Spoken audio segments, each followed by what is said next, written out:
UP की बात में आप सभी का स्वागत है। आपके साथ मैं हूं जोहम रुबा। गोरखपुर में मुख्यमंत्री योगी आदित्यनाथ की मंशा और योजनाओं पर सवाल खड़े हो रहे हैं। करीब 2.5 करोड़ रुपए की लागत से बना पूर्वांचल का पहला सिटीजन केयर डे सेंटर महीनों से वीरान पड़ा हुआ है। उद्घाटन हुए 5 महीने बीत चुके हैं, लेकिन नगर निगम ने अभी तक इसे किसी कार्यदायी संस्था को नहीं सौंपा है। नतीजा, भवन सफेद हाथी की तरह खड़ा है और बुजुर्गों के लिए बनाई गई ये सुविधा सिर्फ कागजों में ही सिमटी हुई है। आप देखिए इस रिपोर्ट में। मुख्यमंत्री योगी आदित्यनाथ जब भी गोरखपुर आते हैं, शहर को कोई ना कोई बड़ी सौगात जरूर मिलती है। इन्हीं योजनाओं में शामिल था पूर्वांचल का पहला सिटीजन केयर डे सेंटर, जिसे खास तौर पर 60+ आयु वर्ग के लिए बनाया गया था। मकसद था ऐसी जगह जहां वरिष्ठ नागरिकों को सामाजिक, मानसिक और शारीरिक सुविधाएं एक ही छत के नीचे मिल सके। गोरखपुर सिविल लाइंस में नगर निगम ने करीब 2.5 करोड़ रुपए खर्च कर यह आधुनिक डे केयर सेंटर तैयार कराया। मुख्यमंत्री ने अपनी व्यक्तिगत निधि से इस परियोजना का लोकार्पण भी किया, लेकिन उसके बाद से यह भवन अपने मूल उद्देश्य से पूरी तरह दूर है।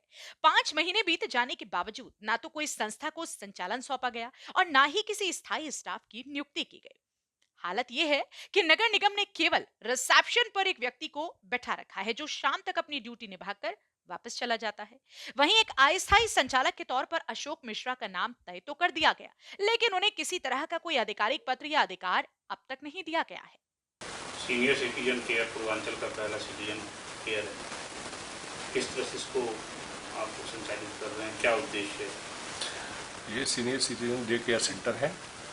डे केयर सेंटर में तो दिन भर के उनके लिए ही यहाँ जो वृद्ध होते हैं 60+ वाले, उनकी देख रेख, उनकी मेडिकल चेकअप, उनको वकीलों की फ्री राय या फिर यहाँ इंटरटेनमेंट के साधन जो है बना करके पूर्वांचल में ये बहुत अच्छा व्यवस्था सरकार ने किया है और भविष्य में इसका उपयोग जो है 60+ क्लब के लिए, मैंने 60+ वालों के लिए किया जाएगा। इसमें जुड़ने के लिए लोगों को कोई चार्ज देना पड़ रहा है? जी, 500 रुपये ईयरली चार्ज है, एक बार वो देंगे और उससे जो उस 500 रुपये से इनको पुस्तकालय में दिन भर बैठ करके उसको अध्ययन करें।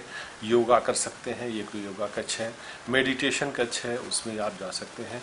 इंडोर क्रीड़ा कक्ष है, उसमें आप बैठ करके लूडो, कैरम बोर्ड, जो इंडोर होते हैं उसको खेल सकते हैं। और हर दिन 11 बजे से लेकर के 2 बजे तक एक डॉक्टर और एक वकील यहाँ बैठेंगे। जो वृद्ध होते हैं उनको चूँकि पैसे की कमी होती है तो दोनों चीज़ें, और डॉक्टर की ज़रूरत होती है तो दोनों चीज़ें इनको फ्री दी जाएगी और यही इसका उद्देश्य है कि आगे उनको कैसे जो है इंटरटेन किया जाए। अब तक कितने लोग जुड़ चुके हैं? अभी तक लगभग 55 लोग जुड़ चुके हैं, बाकी अभी प्रक्रिया चल रही है। नाम? मैं अशोक मिश्रा, मैं यहाँ का संचालक हूँ और डे केयर सेंटर को मैं संचालित कर रहा हूँ। सबसे बड़ा सवाल नगर निगम की लापरवाही पर उठ रहा है। मुख्यमंत्री के गृह जनपद में ही उनकी प्राथमिकता वाली योजना उपेक्षा का शिकार क्यों है?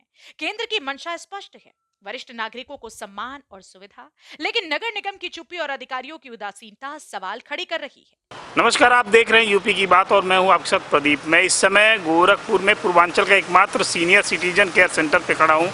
तस्वीरों को दिखाना चाहूँगा, आप तस्वीरों को देख सकते हैं किस तरह से यहाँ पर ये सीनियर सिटीजन केयर सेंटर है। करीब 3 करोड़ की लागत से बना हुआ ये भवन है और ये भवन इसलिए है क्योंकि ये सिर्फ सफ़ेद हाथी है। यहाँ पर कोई भी जो कार्यदायी संस्था है उस संस्था के हवाले इस भवन को भी नहीं किया गया है। और यहाँ पर सरकार की ये मंशा थी कि जो पूर्वांचल में जो वृद्ध व्यक्ति हैं, जो सीनियर सिटीजन हैं, उनके मनोरंजन का ये साधन रहे, उनके मनोरंजन का ये केंद्र रहे। जो ऐसे तमाम वृद्ध लोग जो अपने जीवन में नीरसपन को देखते हैं, उनके लिए एक बेहतर मील का पत्थर साबित हो। और इसको लेकर मुख्यमंत्री योगी आदित्यनाथ ने भी हाल ही में इसकी जो है इसका लोकार्पण किया था। लेकिन अगर हम बात करें तो अब तक किसी कार्यदायी संस्था को न दिया गया है ये, और ना ही यहाँ पर किसी सीनियर सिटीजन का जो भी मतलब प्रतिभाग है वो होता हुआ दिखाई दे रहा है। इसके अलावा जो यहाँ पर लाइब्रेरी में और जो यहाँ टेक्नीशियन होने चाहिए, जो मूलभूत सुविधाएं होनी चाहिए, वो यहाँ से नदारत है। मतलब अधिकारियों की पूरी तरह से लेट लतीफ़ी ने मुख्यमंत्री योगी आदित्यनाथ के सपनों पर एक बार फिर से बुलडोजर चलाने का काम किया है। अपने सहयोगी राहुल के साथ मैं Pradeep, Gorakhpur. Citizen care centre जैसे महत्वपूर्ण प्रोजेक्ट को लेकर नगर निगम की उदासीनता वरिष्ठ नागरिकों के लिए बड़ी समस्या बनती जा रही है। लाखों रुपए खर्च होने के बावजूद सुविधा शुरू ना होना कई सवाल खड़े करता है। अब देखने वाली बात यह होगी कि नगर निगम कब तक इस पर कार्रवाई करता है। नगर निगम अगर जल्द कार्रवाई नहीं करता तो मुख्यमंत्री का ये सपना प्रोजेक्ट सिर्फ एक अधूरी योजना ही बनकर रह जाएगा। अब निगाहें इस बात पर टिकी हैं कि जिम्मेदार अधिकारी इस पर कब उस सेंटर की असली पहचान दिलाते हैं। फिलहाल के लिए इस खबर में सिर्फ इतना ही। आप देखते रहिए यूपी की बात।